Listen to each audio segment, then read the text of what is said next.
الحمدللہ رب العالمین والصلاة والسلام علی رسولہ محمد وعلی آلہ واصحابہ اجمعین اما بعد قال رسول اللہ صلی اللہ علیہ وسلم کن عالما او متعلما او متبعا او محبا ولا تکن الخامس. صدق رسول اللہ صلی اللہ علیہ وسلم. معزز سامعین، محترم حضرات، اصل تو میں بھی استفادہ کے لیے حاضر ہوا ہوں جو اکابر علماء آئے ہوئے ہیں، لیکن مجھے حکم دیا گیا کہ مدرسے کے عزائم اور منصوبوں کے بارے میں کچھ باتیں آپ کے سامنے عرض کروں. سب سے پہلی بات علوم تعلیم کی ہے، تو اس تعلق سے اسلام میں علوم کی تقسیم نے یہ بات بنیادی طور پر جان لیں. اگر کوئی تقسیم ہے تو وہ علم نافع اور علم غیر نافع ہے، یعنی وہ علم جو فائدہ پہنچائے یا وہ علم جو فائدہ نہ پہنچائے. جو فائدہ نہ پہنچائے اس کی اسلام تائید نہیں کرتا، فائدہ پہنچانے والے تمام علوم کے اسلام تائید کرتا ہے. اب علوم کی کیا اہمیت فضیلت ہے یہ سب ہم سنتے رہتے ہیں، لیکن آپ اندازہ لگائیں کہ اسلام میں جتنی عبادتیں ہیں ان عبادتوں کے بطن سے علوم کے چشمے پھوٹتے ہیں. مثلا قرآن یہ کہتا ہے کہ نماز پڑھو، اللہ تعالیٰ یہ کہتا ہے کہ نماز پڑھو، اسلام کہتا ہے نماز پڑھو. نماز پڑھنے کے لیے آپ کو قبلے کی طرف منہ کرنی ہے، تو قبلے کو ڈائگنوز کرنا ضروری ہو جاتا ہے.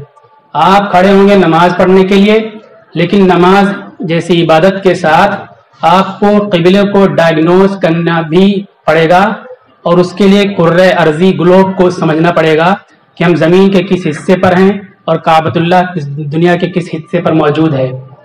جب قرآن میں اللہ تعالیٰ یہ کہتے ہیں کہ تم روزہ رکھو، تو روزہ کے ساتھ آپ کو فلکیات اسٹرونومی کو سمجھنا ضروری ہو جاتا ہے. جب قرآن میں زکوٰۃ کا حکم ہوتا ہے تو زکوٰۃ کے ساتھ فوراً میتھمیٹکس آپ پر فرض ہو جاتا ہے.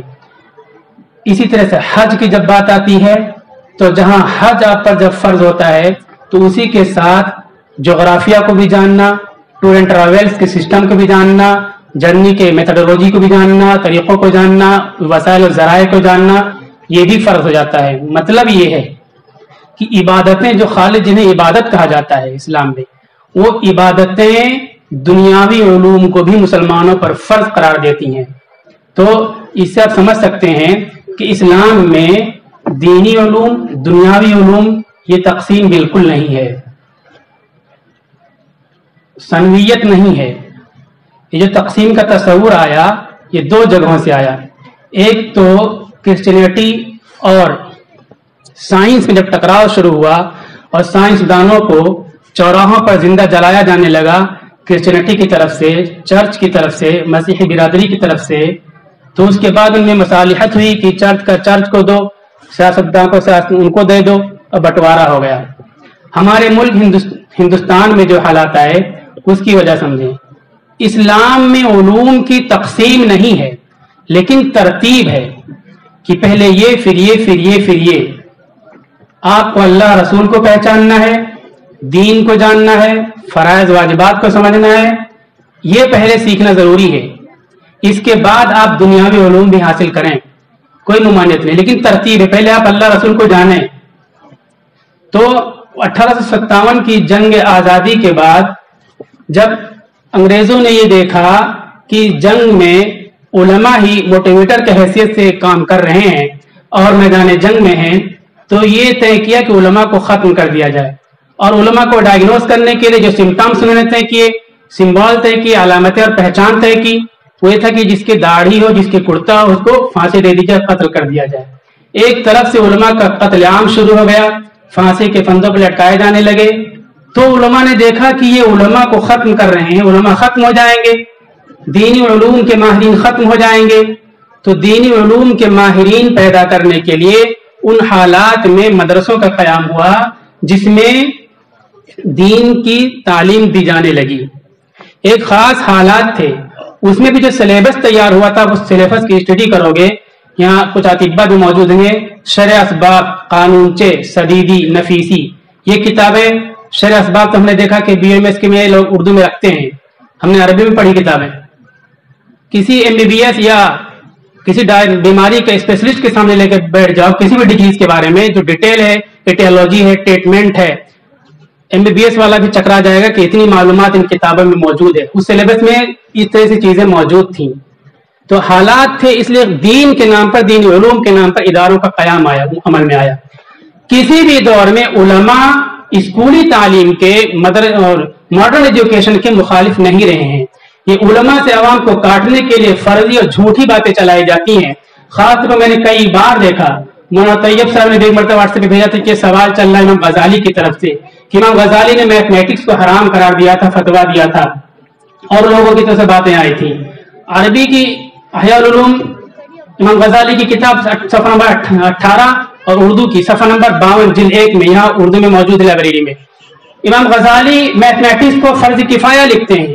हर वो इल्म जो समाज में जरूरी है, माशरे को जरूरत है, उन उलूम की तहसील इमाम गजाली फर्ज किफाया लिखते हैं। किसी शहर में अगर कोई अच्छा मेडिकोज नहीं है, डॉक्टर नहीं है, गायनेकोलॉजिस्ट नहीं है, तो उस शहर के लोगों पर फर्ज किफाया है। मतलब जैसे कि एक इंसान मर जाए मुसलमान और कुछ लोग नमाज जनाजा पढ़ के उसको दफन कर दे, तो शहर के दूसरे लोग गुनहगार नहीं होंगे। लेकिन कोई भी नमाज जनाजा पढ़ने वाला ना हो तो शहर के तमाम मुसलमान गुनहगार होंगे। इसी तरह किसी शहर में अगर जरूरत के मुताबिक पढ़े लिखे लोग मौजूद ना हो, तो उसमें मैथमेटिशियन की भी मिसाल दी है कि अगर हिसाब करने वाला पूरे शहर में कोई मौजूद ना हो तो शहर के तमाम मुसलमान गुनहगार होंगे। इसी तरह कोई तबीब डॉक्टर ना हो तो शहर के तमाम लोग गुनहगार होंगे। इस वक्त के जो हालात हैं, जर्नलिस्ट की, लॉयर की, वकील की, शहर के तमाम लोग गुनहगार होंगे। वो तो ये लिखते हैं और व्हाट्सएप पे चलता है कि इमाम गजाली ने फतवा दे दिया। तो उलमा कभी भी मॉडर्न एजुकेशन के स्कूली तालीम के मुखालिफ नहीं रहे हैं, लेकिन एक हालात थे, उलमा का कत्लेआम हो रहा था, फांसी दी जा रही थी, तो उस तरतीब के मुताबिक पहले दीनी उलूम को महफूज किया जाए, फिर उसके बाद असली तालीम। और असली तालीम के लिए इदारे कायम हुए, तो ये हुआ कि ये लोग इदारे कायम करेंगे, हमारे बच्चों को ज़ेवर तालीम से आरास्ता करेंगे, लेकिन 1 लाख 2 लाख 2.5 लाख सैलरी लेते रहे, लेकिन उनको कौम की कोई फिक्र नहीं। खुद अपना कपड़ा साफ करने में लगे रहे, जूता मोजा गाड़ी में फिक्र में लगे रहे। फिक्र रही है तो सिर्फ उलमा को, मुसलमानों की फिक्र रही है। उलमा से ज्यादा हमदर्द, खैर ख्वाह, दर्दमंद इस मुल्क के अंदर आप देखेंगे दूसरे तबके के लोग नहीं है। 2.5 लाख रुपए सैलरी लेते हैं, लेकिन एक लफ्ज वो अपने कौम और मिल्लत के लिए लिखने के लिए तैयार नहीं होते हैं। उलमा मदरसे कायम करते रहे एक के बाद एक, उनकी भी जिम्मेदारी थी कि एक के बाद एक स्कूल कायम करते चले जाते, यूनिवर्सिटी कायम करते चले जाते। और मदरसा कायम करना, मदरसे की बुनियाद में मोहतमिम, उसका बानी और जो शुरू की टीम होती है, बुनियाद में दफन हो जाते हैं, उनके लहू से ये मदरसे तामीर होते, खड़े होते। 2-3 नस्ल के बाद मदरसों की इमारतें नजर आती हैं। लोग चंदे के सिलसिले में बातें करते हैं कि बेईमानी ये वो। जितने एनजीओज हैं सबका आप जायजा लीजिए और फिर मदरसे चलाने वाले उलमा की जिंदगी का जायजा लीजिए। कितना साफ और शफाफ और ईमानदारी के साथ इनके मामलात होते हैं, दूसरे एनजीओ के जाकर के देख लीजिए। दिन के उजाले में मिड डे मील, दोपहर का खाना बच्चों के होठ से छीन करके भैंसों को खिला दिया जाता है। ये मोटी एक मिसाल हमने दे दी है। इसके अलावा तो उलमा इस तरह मेहनतें करते हैं और एक मजबूरी के तहत मदरसों की तालीम और स्कूल की तालीम अलग अलग हो गई थी। उलमा मुखालिफ नहीं थे, ये था कि दूसरे लोगों ने कायम किया तो शुरू करेंगे, लेकिन फिक्र थी उलमा को कि उधर भी तालीम हो, स्कूल के लोगों को दीन से जोड़ा जाए, दीनी तालीम वालों को दुनियावी उलूम से जोड़ा जाए। हजरत मुफ्ती मोहम्मद शफी साहब रहमतुल्लाह अलैह ने, उनका खुतबात में मौजूद है, उन्होंने कहा कि मुसलमानों ने फारसी जबान इसलिए सीखी थी, उलमा ने इसलिए सीखी थी कि उसमें मॉडर्न एजुकेशन, जदीद तालीम और असली चीजें उसमें थी, उसको समझने के लिए फारसी सीखी थी। इस वक्त मुसलमान अंग्रेजी को ज्यादा से ज्यादा सीखें अहले इल्म, ताकि अंग्रेजी उलूम को समझ करके ज्यादा से ज्यादा मुफीद चीजें इजाद कर सकें। हज़रत क़ारी तैयब रहमतुल्लाह अलैह दारुल देवबंद के मुहतमिम, उन्होंने बहुत से तालीमी इदारों का दौरा किया और यूनिवर्सिटीज का दौरा किया। हत्ता कि उस वक्त मौलाना महफूज रहमान नावी वजीर तालीम थे, उनसे भी कि हमारे मदरसों की डिग्री को मंजूर किया जाए स्कूलों में, कॉलेजों में, यूनिवर्सिटियों के अंदर, और हमें आप यूनिवर्सिटी कॉलेज के बच्चों की दीजिए, हम यहाँ पढ़ाएंगे हमारे मदरसों में। और इसके लिए ये तय किया कि जो बच्चे हमारे मदरसा वाले स्कूलों में जाएंगे उनको हम स्कॉलरशिप देंगे, और जो कॉलेज के बच्चे हमारे मदरसे में आएंगे उनको स्कॉलरशिप देंगे, ताकि ये मदरसों में आए मुस्तफीद हों और ये मिस्टर और मुल्ला की जो खलीज वो खत्म हो जाए। और हजरत अल्लामा अनवर शाह कश्मीरी रहमतुल्लाह अलैह ने कहा कि इस दौर में उलमा को और ऐसे लोगों को मैं कहता हूं कि संस्कृत और अंग्रेजी जरूर सीखें। हजरत मौलाना अशरफ अली थानवी रहमतुल्लाह अलैह इमदादुल फतावा जिल्द नंबर 1 जिल्द नंबर 4 सफा नंबर 73 वहां लिखते हैं कि इस दौर में उलमा को संस्कृत सीखना फर्ज किफाया के दर्जे में जरूरी है। तो उलमा कभी भी मॉडर्न एजुकेशन के मुखालिफ नहीं रहे हैं, उस तालीम के मुखालिफ रहे हैं जो तालीम इंसान को दीन से दूर कर दे, अल्लाह से करे दूर। तो तालीम भी फितना, औलाद भी इमलाक भी जागीर भी फितना, ना हक के लिए उठे तो शमशीर भी फितना, शमशीर ही क्या नारे तकबीर भी फितना। तो वो तालीम जो अल्लाह से दूर कर दे उस तालीम के मुखालिफ थे, स्कूली तालीम के मुखालिफ नहीं थे। ये इस सिलसिले को जो एक चीज चल रही खलीज पैदा हो गई स्कूल और मदरसे की, उस खलीज को खत्म करने की ये एक कोशिश है। और आज बहुत से मदरसों में मदरसा वाले उलमा ने देखा कि स्कूल के लोग इस तरफ तवज्जो नहीं दे रहे हैं, तो अब उलमा इस तरफ उतर रहे हैं कि स्कूल में भी तवज्जो दें, स्कूल के लोग भी दीनी तालीम से आरास्ता हो और दीनी फिक्र के साथ समाज और माशरे में उतरे। आप देख लीजिए जितना मुसलमानों का काम और मजलूमों का काम नाम के मुसलमान रोकते हैं, दूसरी कौम के लोग इतना नहीं रोकते हैं। वजह यह है कि उनके सीने उम्मत के दर्द से, कौम की हमदर्दी से आबाद नहीं है, उनके सीने कौम के दर्द से खाली होते हैं। चूंकि दीन नहीं पढ़ा, अल्लाह रसूल को नहीं जाना, एज अ प्रोफेशन वो उस लाइन में उतरे रोजगार कमाने के लिए, तो रोजगार जितना जिस तरह हासिल होगा वही अख्तियार करेंगे, कौम के लिए बातें नहीं करेंगे। तो ये फिक्र लेकर के उलमा को है, बहुत से मकामात पर कोशिशें हो रही हैं। उसी कोशिश का एक सिलसिला यहाँ शुरू हुआ कि स्कूली तालीम से जुड़े हुए तलबा को दीन की तालीम से आरास्ता किया जाए। हमारा बच्चा डॉक्टर बने तो उसके सीने में कुरान हो, सुन्नत हो, शरीयत हो और मिल्ली जज्बा हो। हमारा बच्चा लॉयर बने तो कौम का दर्द रख करके लॉयर बने और कौम की मजलूमों की उसको फिक्र हो, बेगुनाहों बेकसूरों की उसको फिक्र हो। हमारा बच्चा जर्नलिस्ट बने तो उसको कौम की फिक्र हो, मिल्लत की फिक्र हो, चीफ एंड जस्टिस की उसको फिक्र हो। तो दीनी सोच होगी तभी फिक्र होगी। उस सोच को क्रिएट करने के लिए, पैदा करने के लिए निजाम खड़ा किया जा रहा है और तरतीब दी जा रही है। जो पहला मंसूबा और आज़म यही है कि खलीज खत्म हो जाए और स्कूल का जो 96% बच्चे हमारे स्कूलों में होते हैं, सिर्फ 4% बच्चे हमारे मदरसों में होते हैं। उलमा कौम के कितने हमदर्द हैं। मनमोहन सिंह की सरकार में 800 करोड़ रुपया, 8 अरब रुपया मदरसा बोर्ड के लिए पास किया गया था। तो हमारे उलमा ने कहा था हमको मत दीजिए, हम तो चंदा कर करके कौम से ले लेकर मदरसा चलाएंगे। 96% हमारे बच्चे स्कूलों में हैं, हमारे स्कूल नहीं हैं। और जो स्कूल हमारे हैं, जो यूनिवर्सिटीज हमारे हैं, उसमें परसेंटेज हमारा घटाया जा रहा है।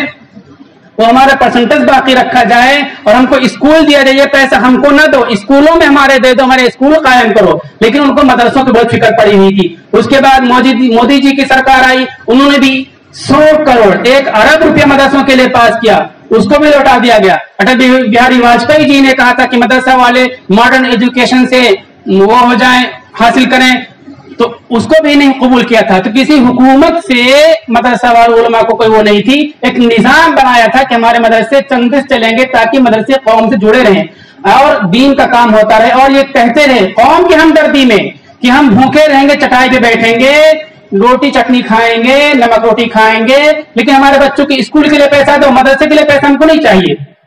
कौम की हमदर्दी में तो उलमा कभी स्कूल के मुखालिफ नहीं रहे। तरतीब जो थी उस तरतीब के मुताबिक दीनी उलूम को लेकर बैठ गए थे। अब फिक्र कर रहे हैं लोग ये खलीज खत्म करने के लिए। उसी सिलसिले की एक कड़ी ये मदरसा है जिसमें स्कूली बच्चों को दीनी तालीम दी जाएगी। स्कूली बच्चों के साथ इस्लाम में तालीम की कोई उम्र नहीं है, कोई उम्र नहीं है, बल्कि हदीस है कि आप तालिब इल्म हासिल करते करते इंतकाल करो, यानी इल्म हासिल करते करते आपका इंतकाल होगा तो शहीद की मौत आपकी होगी। इल्म देते हुए इल्म सिखाते हुए आप दुनिया से गए तो आप शहीद मरोगे, यानी बूढ़े हो जाओ, बिल्कुल ज़ईफ हो जाओ, पढ़ाते रहो पढ़ाते रहो पढ़ते रहो, पढ़ते पढ़ते आपका इंतकाल हो जाए। अल्लाह के नबी है लेकिन दुआ को सिखाई अल्लाह ताला ने, रब्बी ज़िदनी इल्मा, या अल्लाह मेरे इल्म में इजाफा फरमा। तो इल्म के लिए इस्लाम में कोई उम्र नहीं है। इसी चीज का ख्याल करते हुए इस मदरसे में बुनियादी दीनी तालीम बराए बालिगान, इसको अंग्रेजी में नाम रखा गया basic Islamic education for adult BIEA इस नाम से सर्टिफिकेट भी दिया जाएगा बड़ी उम्र के लोगों के लिए दीनी तालीम हासिल करने के लिए। स्कूल के बच्चे भी तालीम हासिल करेंगे, स्कूल की पढ़ाई उनकी डिस्टर्ब नहीं होगी, दीनी तालीम हासिल करेंगे, और इस तरह बड़ी उम्र के लोग उनकी अलग क्लासें लगेंगी, दीनी तालीम हासिल करेंगे। अब आगे और जो बातें हैं,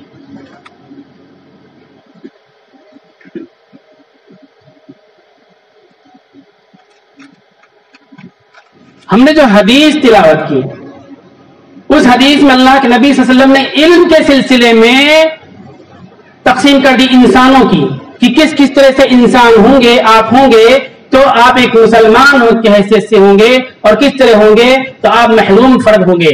हदीस तिलावत की उसमें यह था, अल्लाह के नबी सल्लल्लाहु अलैहि वसल्लम फरमाते हैं कि आप आलिम बनो या मुतालिम बनो, स्टूडेंट बनो, या मुत्तबियान अहले इल्म के पीछे चलने वाले बनो, और मुहिब्बन या इल्म वालों से मोहब्बत करने वाले बनो। चार तरह बनो। वला तकुन अल खामिस, और पांचवें मत बनो। दूसरी रिवायत में है कि इल्म वालों से बुग़्ज़ रखने वाले न बनो। अगर बुग़्ज़ रखने वाले बनोगे तो हलाक हो जाओगे। इस पर मैं कहना चाहता हूं कि जो लोग इल्म वालों का ताउन करते हैं, उलमा की मदद करते हैं, माली मदद करते हैं, इंशाअल्लाह माशाअल्लाह तो माशाअल्लाह बहुत से लोग कहते रहते हैं, जो माली मदद करते हैं, ताउन करते रहते हैं, उनके दिल में उलमा की मोहब्बत होती है। उलमा से कोई गलती कोताही होती है तो उस कोताही की इस्लाह की फिक्र करते हैं। जो ताउन नहीं करते हैं, आम तौर पर वही लोग उलमा से बुग़्ज़ हसद रखते हैं और उनकी अयूब जोई करते रहते हैं, फिर फरमान नबी के मुताबिक हलाकत के हकदार बनते हैं। तो अपने दिल में जज्बा पैदा कीजिए कि चार में से कोई एक हम बन जाए। कोशिश करें कि आलिम बने।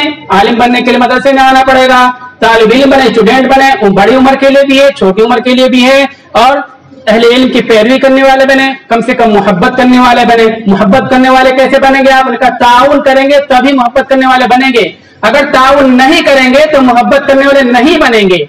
आपकी हैसियत कमजोर है माली लिहाज से, आप 1000, 2000, लाख रुपए उलमा का ताउन नहीं कर सकते हो, 10 रुपया 50 रुपया ताउन कर सकते हो, 10-50 रुपया ताउन कीजिए आप, तो आपके दिल में उलमा की मोहब्बत आएगी। आप ताउन नहीं करोगे तो आपके दिल में उलमा की मोहब्बत नहीं आएगी और आपके दिल में बुग़्ज़ पैदा हो जाएगा। अल्लाह के नबी ने फरमाया, बुग़्ज़ रखोगे तो हलाक हो जाओगे।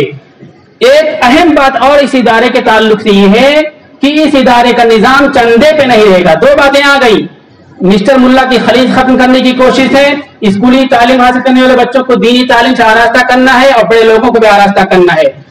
अहम बात है कि चंदे से ये मदरसा नहीं चलेगा, यहाँ फीस ली जाएगी। फीस, चंदा और फीस के सिलसिले में फर्क समझ लीजिए। जो मदरसे चंदा से चलते हैं वो मदरसे कौम से जुड़े रहते हैं, उस मदरसे से कौम जुड़ती है। जो लोग मदरसे में चंदा देते हैं उनके दिल में मदरसे की मोहब्बत होती है, मदरसे को कोई नुकसान पहुंचता है तो उनके दिल पे बराह रास्त चोट आती है। लेकिन जो लोग मदरसों में चंदा नहीं देते उनके दिल में इतनी सख्त चोट नहीं पहुंचती है। और जिस मदरसे में अवाम का चंदा आता है उस मदरसे की इंतजामिया अवाम की गलतियों को, कोताहियों को नजरअंदाज करके उनको जोड़ने की कोशिश करती है और इस तरह इस्लाह का मौका मिलता है। तो चंदे की बहुत अहमियत है, समाज से जुड़ने का जरिया है, और खुदराई और वो अनानियत और ईगो इंतजामिया के अंदर नहीं आने पाती है, और एक के बाद एक सब लोगों का ताउन लगता रहता है। मसला यह है, अपने उलमा ने, बड़े उलमा ने, हजरत मुफ्ती अब्दुल रशीद साहब तशरीफ फरमा है और दूसरे उलमा ने मशवरा से जब बात आई तो ये आई कि मसलन यही समझ लीजिए, एक माशाल्लाह बहुत बड़ा मदरसा चलता है, बहुत बड़ा निजाम है उसका, इख्तियार लंबे है, इसके अलावा एक बड़ा माशाल्लाह बैतुल माल है, उसके लिए गरीबों का ताउन होता है, उसके अलावा और छोटे छोटे इदारे यहाँ कायम रिफाही जो सोशल वर्क करते हैं, ताउन करते हैं। इसके अलावा दूसरे मकामात से सुफरा भी आते हैं, उनको भी लोग ताउन करते हैं, और इनफिरादी तौर पर लोग दूसरे मकामात पर ताउन करते हैं। सुफरा के बारे में बता दूं कि ये सुफरा जिसे तुजार के बारे में अल्लाह ने फरमाया उमनाउल्लाहि फिल अर्द, इसी से जो दूसरे इलाकों से सफीर आते हैं, अल्लाह के सेक्रेटरी हैं, अल्लाह के डाकिया हैं, उम्मत को जोड़ने का जरिया, इनको तोड़ने की कोशिश नहीं करना चाहिए, किसी भी राय तोड़ने की कोशिश नहीं करना चाहिए। आप नहीं ताउन कर सकते हो, ज्यादा 10 रुपए दे दीजिए, अखलाक से बात कर लीजिए, इनको परेशान मत कीजिए। जो हालात है मुसलमानों को तोड़ने के लिए, उनमें जोड़ने के तो वे कोई लकीर है, तो एक तबलीगी जमात का निजाम है, एक सफीरों का निजाम है, اور اس سے پہلے بڑی بات تاجروں کا نظام تو ختم ہو چکا, 2 نظام موجود ہے. تو سفیر آتے ہیں, ان کا بھی لوگ تعاون کرتے ہیں. اب ایک اور مدرسہ شروع کر لے جائے چندے کی بنیاد پر تو قوم پر بہت زیادہ بوجھ پڑ جائے گا. حالات بگڑ رہے ہیں تو مصیبت آ گئی, زلزلہ آ گئی, کوئی بات ہو گئی, پھر اس کے لیے تعاون کرتے ہیں تو کتنا بوجھ قوم پہ پڑ جائے گا. اس لیے بزرگوں نے, اپنے بڑے علماء نے رائے دی کہ ایسا ادارہ مت شروع کرو کہ قوم پر بوجھ پڑ جائے. پہلے سے بوجھ موجود ہے, قوم تعاون کرتی ہے, اس دوسرا نظام بھی خراب ہو سکتا ہے. تو یہ طے کیا گیا کہ چندے سے نہیں ہوگا. لیکن اس میں ایک اصولی بات اور یاد رکھیے, اسلام میں یہ ہدایت ہے, یہ تاکید ہے اور یہ نظام ہے کہ دینی علوم کے لیے خاص طور پر پیسے کی وجہ سے کسی طالب کو روکا نہ جائے. اب ہم نے فیس طے کر دی, اب کوئی غریب بچہ ہے فیس نہیں دے پا رہا ہے تو فیس نہ دینے کی وجہ سے اس کا داخلہ روک دیا جائے تو اسلامی شریعت کے مغایر یہ بات ہو جائے گی. اب اس کا کیا کیسے نظام بنے گا؟ چندہ بھی نہیں کرنا ہے اور اس بچے کو روکنا بھی نہیں, کیسے نظام بنے گا؟ حضرت تھانوی رحمت اللہ علیہ کا نظام اس کا پریکٹیکلی عملی طور پر موجود ہے. حضرت مفتی حضرت مولانا عبد الغنی صاحب پھولپوری رحمت اللہ علیہ حضرت تھانوی کے خلیفہ تھے, ان کے لڑکے یا پوتے مفتی عبداللہ صاحب ہیں, بہت بڑا مدرسہ ہے. حضرت تھانوی رحمت اللہ علیہ نے اس مدرسے کو قائم ان لوگوں نے کیا تھا, لیکن نام رکھا تھا, پہلے جلسے میں گئے تھے تو نام رکھا تھا بیت العلوم, اور یہ کہا تھا کہ میں نام اس کا بیت العلوم نہیں, ایک کمرہ نام رکھتا ہوں, لیکن دعا کرتا ہوں کہ اللہ تعالیٰ اس کو دارالعلوم بنا دے. تو بعد میں دارالعلوم بنا, پوری دنیا میں وہاں کے فضلاء موجود ہیں, بہت بڑا, لیکن چندہ نہیں ہوتا تھا, پھر بھی مدرسہ چلتا تھا. تو ایسا نظام مسلم سماج میں ہے کہ چندہ نہ ہو پھر بھی نظام چلے اور غریب لوگ پڑھ لیں. اب اس میں آپ کی ذمہ داری بنتی جو حدیث ہم نے تلاوت کی ہے کہ مدرسہ چلے گا بغیر چندے کے چلے گا, لیکن آپ بہت سے لوگ ہوتے ہیں کہ ان کا پیسہ صحیح مقام پہ لگ جائے, ان کو صدقہ جاریہ کا ثواب ملتا رہے. آپ مدرسے میں آئیں, دیکھیں کہ فیس سارے لوگوں کی آئی کی نہیں آئی, پتہ چلا کہ کچھ بچوں کی فیس نہیں آئی ہے, آپ کہیں ان غریب بچوں کی فیس میں اپنی طرف سے ادا کر رہا ہوں, چندہ بھی نہیں ہوا, غریب بچوں کی فیس بھی ادا ہو گئی اور سنت کے مطابق ان کو تعلیم سے محروم بھی نہیں کیا گیا. تو یہ آپ کی خاص ذمہ داری ہے کہ یہ ادارہ چندے سے تو نہیں چلے گا, لیکن آپ کی ذمہ داری ہوگی کہ کوئی بھی بچہ مالی کمزوری کی وجہ سے پڑھائی سے محروم نہ رہے, اس ادارے کے فیض سے محروم نہ رہے. آپ برابر آئیں, ان کو دیکھتے رہیں. اب پھر مختصر طور پر میں ساری باتیں کہتا ہوں. یہ مسٹر ملا کی خلیج ختم کرنے کی ایک کوشش ہے. علماء کبھی ماڈرن ایجوکیشن کی اسکولی تعلیم کے مخالف نہیں رہے, صرف بدنام کرنے کے لیے سب باتیں کہی گئیں. اور اس ادارے میں اسکولی بچوں کو عالمیت کی تعلیم دی جائے گی, بچوں کو بڑوں کو بھی دی جائے گی, ان کی الگ کلاسیں لگیں گی, بغیر فیس کے سلسلہ چلے گا, بغیر چندے کے سلسلہ چلے گا. اور جو بچے فیس نہیں دے سکتے ہیں تو ان لوگوں سے میں نہیں کہتا کہ بغیر فیس کا ایڈمیشن کرو, آپ تو فیس دیں گے, لیکن دوسرے مسلمانوں سے میں کہتا ہوں کہ آپ آ کر کے خبر گیری کرتے رہو. یہاں کوئی بچہ فیس نہ دے سکے, مقامی بچے رہیں گے, ان کے گھریلو حالات معلوم کر لیں. اگر واقعی وہ کمزور ہیں تو جس طرح آپ چھپ چھپ کر کے تعاون کرتے ہو, میں نے دیکھا ہے یہاں سے غریب محلے میں جاتے ہیں 30,000 50,000 1 لاکھ روپے لے جاتے ہیں لوگ, غریب محلے میں دے کر کے آ جاتے ہیں. وہ جانتے ہیں کہ غریب کے ہاتھ میں پیسہ جا رہا ہے. اسی طرح یہاں بھی آ کر کے آپ معلوم کیجئے, کسی بچے کی فیس نہ ہو, کوئی ضرورت ہو, تعمیری ضرورت ہو تو آپ براہ راست دیجئے, اور چندہ کا سلسلہ بھی نہ چلے, مدرسے کا نظام بھی چلتا رہے. اللہ تعالی عمل کی توفیق عطا فرمائے.